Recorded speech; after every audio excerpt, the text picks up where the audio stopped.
If you've got a 401k, an IRA, or a pension plan, I've got some really bad news for you. The IRS wants you to think that these so-called qualified plans are the best way to save money for retirement. They induce you to max out your plans by giving you tax breaks right now and allowing your money to grow tax-free over the years. Sounds pretty good, right?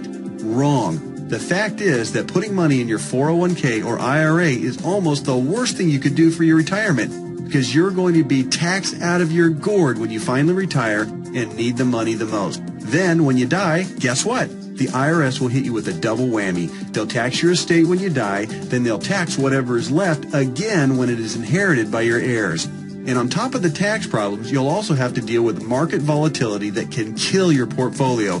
Just think about 2001 and 2008. What if there were a way to avoid tax burdens at retirement, avoid portfolio-killing down years in the market, and virtually eliminate any worries you may have about outliving your money during retirement? On this video, I want to show you an IRS-approved class of tax-friendly retirement savings vehicles that beats the pants off your IRA, 401k, or pension plan. They've been around for years, are offered by the oldest, largest, and most financially stable institutions in the world, and allow your money to grow tax-free, just like your current qualified plan, but has zero taxes when the money is dispersed at retirement. Think about that for a minute.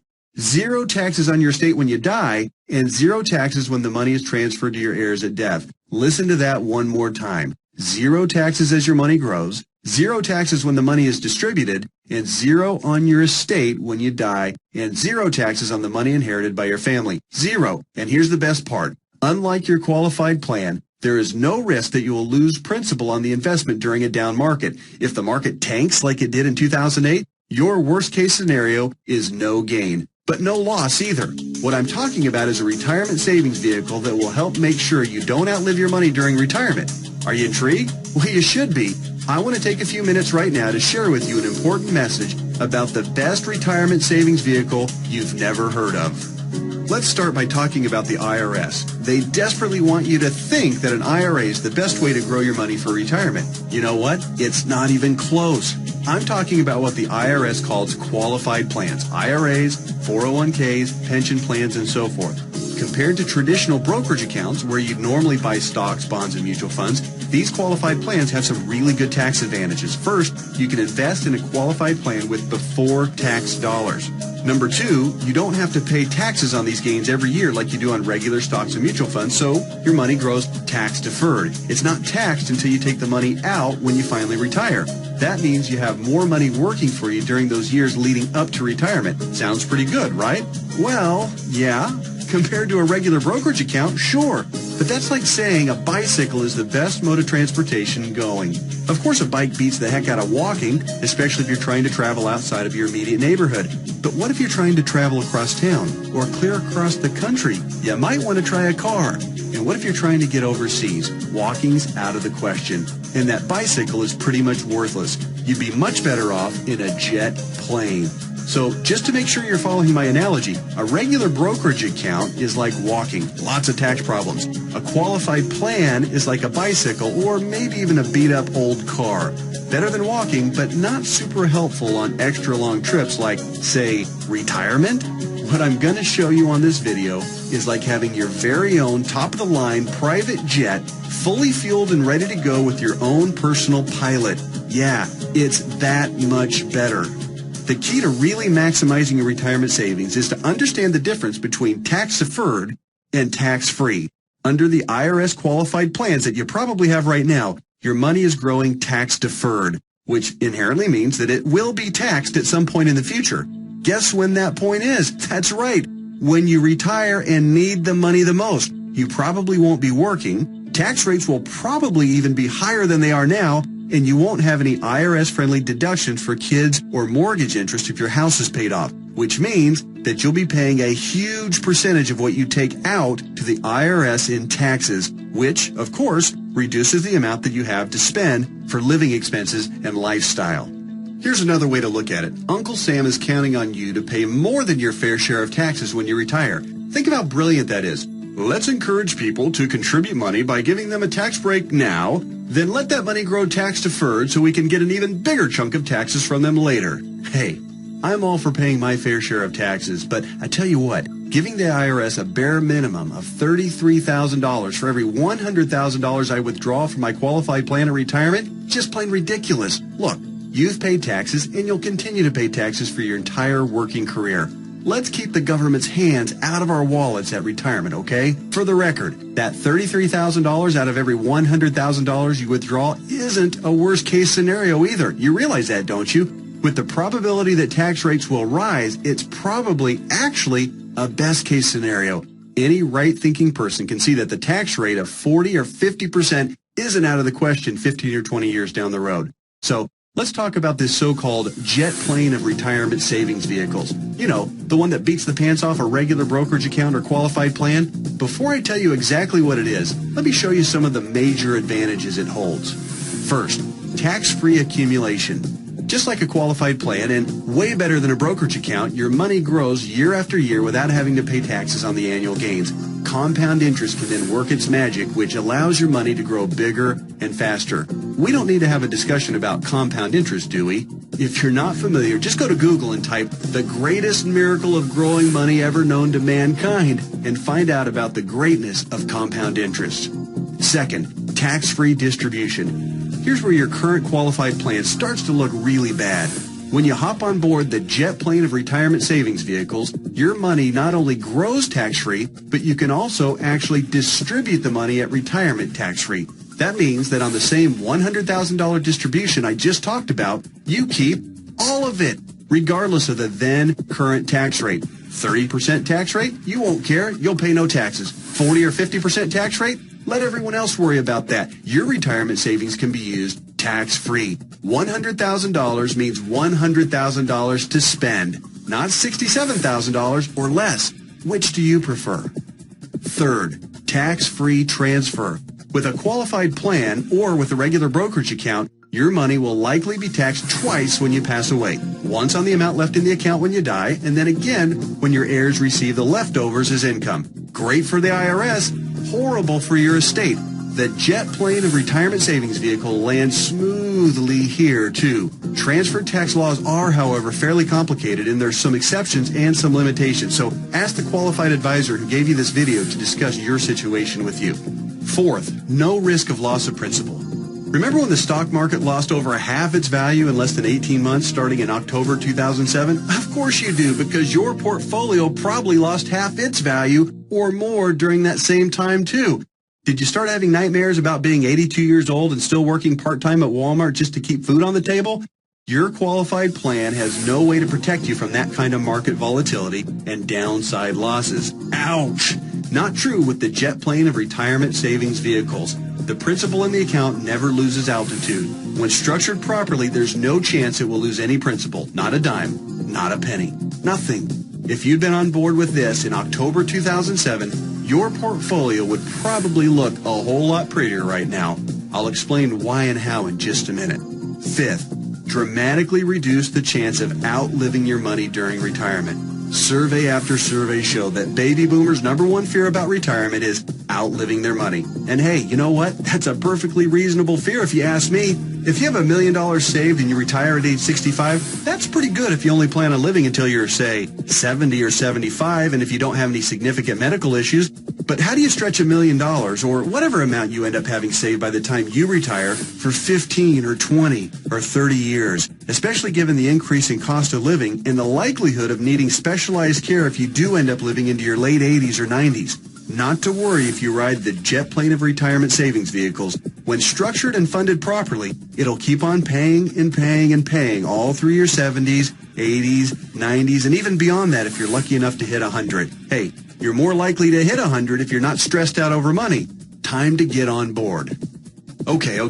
There are even more advantages, and I'll cover them in just a minute. But first, let me address that question that I know is nagging you in the back of your mind. You're saying to yourself right now, okay, this all sounds great. Everything you've said so far makes a lot of sense, and I'm interested.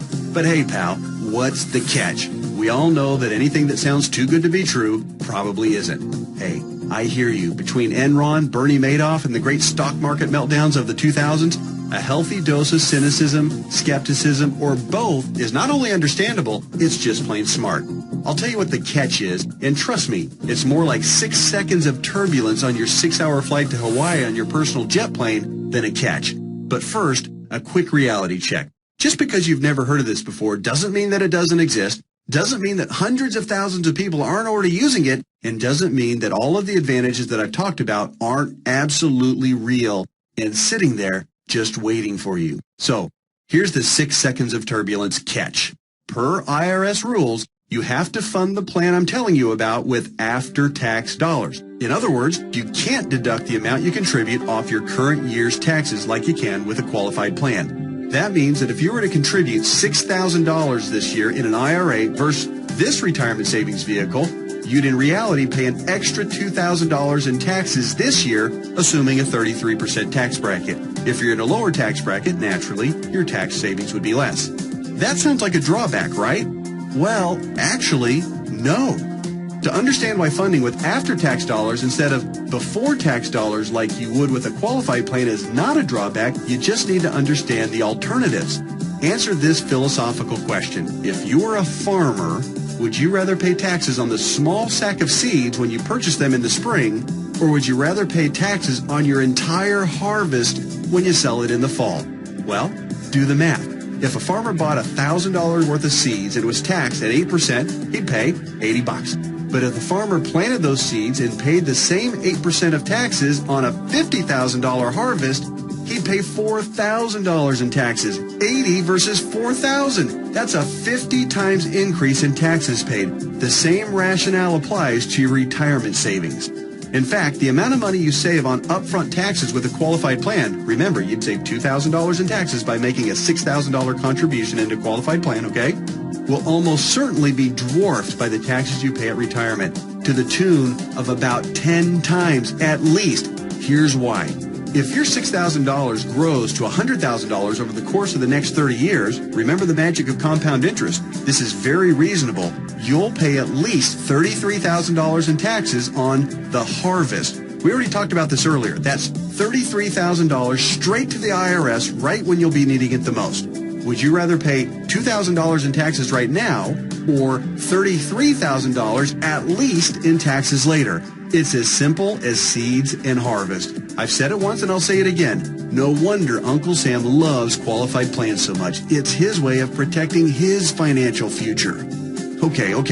So let me go ahead and draw back the curtain and show you what the jet plane of retirement savings vehicle is. Just do me a favor and hear me out, because I'm going to admit it right now, right up front, it might sound a little, well, boring right at first. That's because it's a life insurance product called Indexed Universal Life Contract, or IUL for short. Stick with me, Skipper. Don't be fooled by any stereotypes of what you may think an IUL is. This is different than any kind of whole life or variable life or universal life plan that you may have heard about or purchased in the past.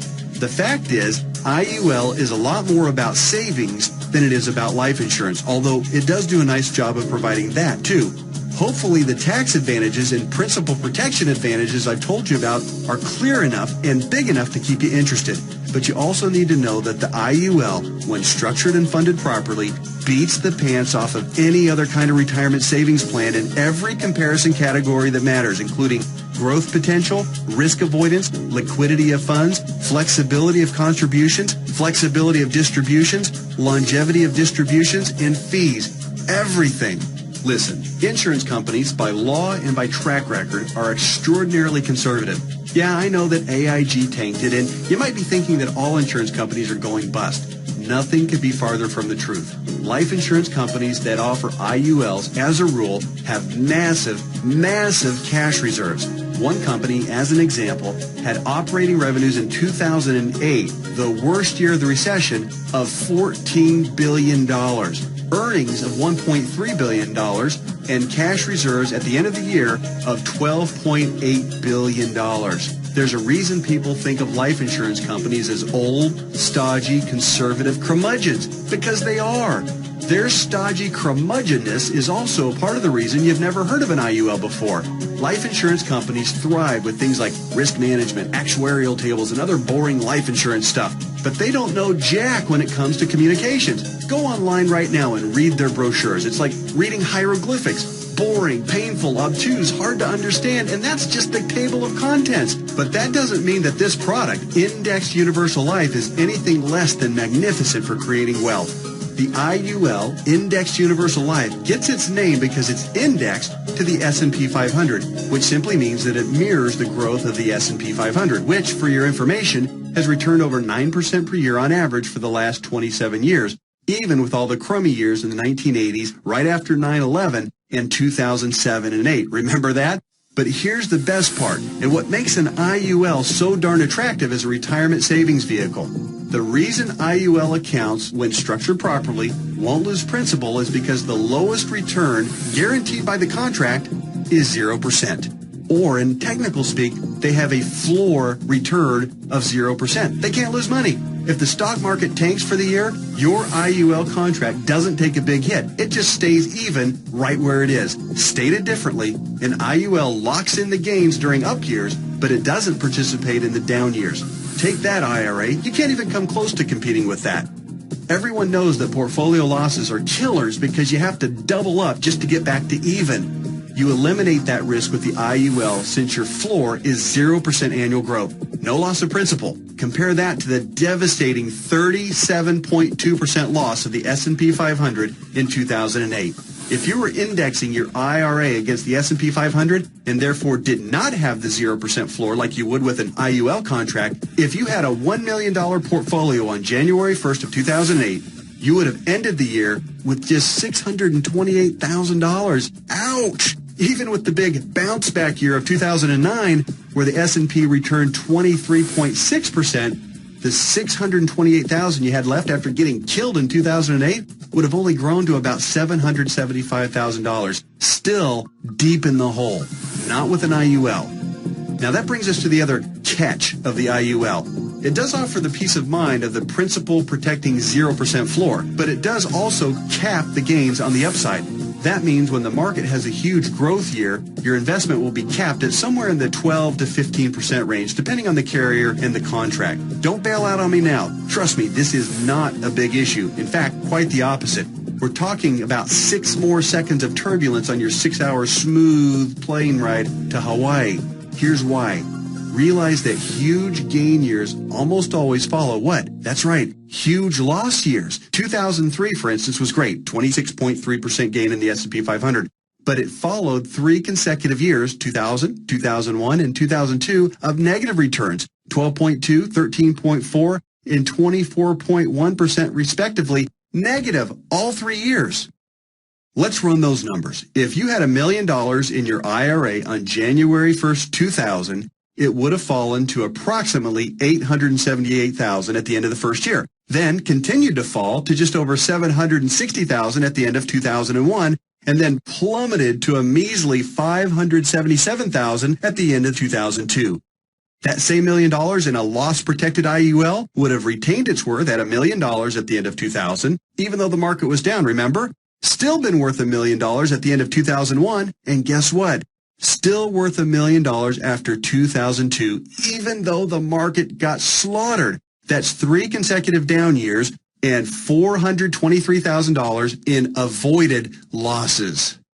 Wow. Then, in 2003, let's say that you were with an IUL carrier that had a 13% cap. Remember the big downside catch? It has a cap. Your $1 million would have grown to $1.13 million. It grew. Meanwhile, the qualified plan portfolio that tanked from $1 million down to just $577,000, remember that one? It would have gotten the full benefit of the 26.3% market gain, not a 13% cap like our IUL contract. Yay! But let me ask you this. Would you rather add 13% to $1 million or 26% to $577,000? 26% added to $577,000 only brings the account up to about $728,000. Again, compared to $1.13 million. This is a no-brainer. At the end of the 4-year cycle, you would have been ahead by over $400,000 with an IUL. This is real money in a worst-case scenario. The only way a qualified plan could possibly do better is if the S&P were to go up unfettered by over 15% per year for 5 or 10 consecutive years with 0 negative years. Do you really think that's going to happen? And even in the 1 in a million chance that it did, get ready to pay the tax man when you retire.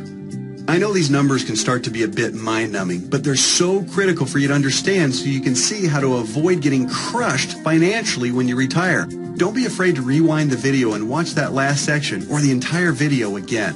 I want to continue with the examples just a little bit further. We stopped our examples at the end of 2003. Remember, the IUL account that started with $1 million had weathered the storm and grown to $1.13 million. The IRA account hadn't done so well and had managed to eke back to $728,000, but only after a really strong 2003. Now, let's look at what happened in 2004, 5, 6, and 7. The S&P gained, in this order, 7.2, 1.2, 12.8, and 1.2% in those 4 years.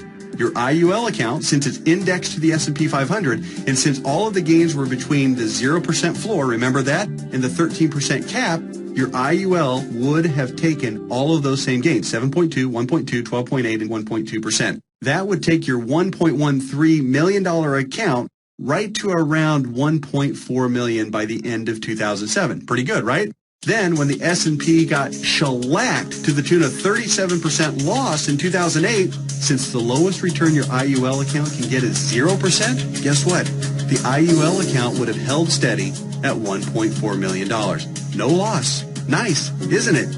On the other hand, the IRA account would have grown from $728,000 to about $900,000 during those 4 good years, still down by $100,000 since 2000, just in time to get crushed clear back down to $565,000 at the end of 2008. What would you rather have going into 2009? $565,000 or $1.4 million? This isn't a retirement savings vehicle for the ultra-conservative. It's a retirement savings vehicle for the ultra-intelligent. If you think market caps of 12 to 15% are a poor trade-off for a contractual guarantee of a 0% floor, you're just plain crazy. Naturally, past performance isn't an indicator of what will happen in the future, but I think it's safe to say that the market is going to have up years and down years. Protecting yourself from huge losses is one of the primary advantages of the IUL. It's impossible for me to overstate how superior the IUL is compared to your qualified plan. It's not even close. We've already covered the tax advantages. They're clear and evident. The risk avoidance issue is huge, and it favors the IUL by a country mile.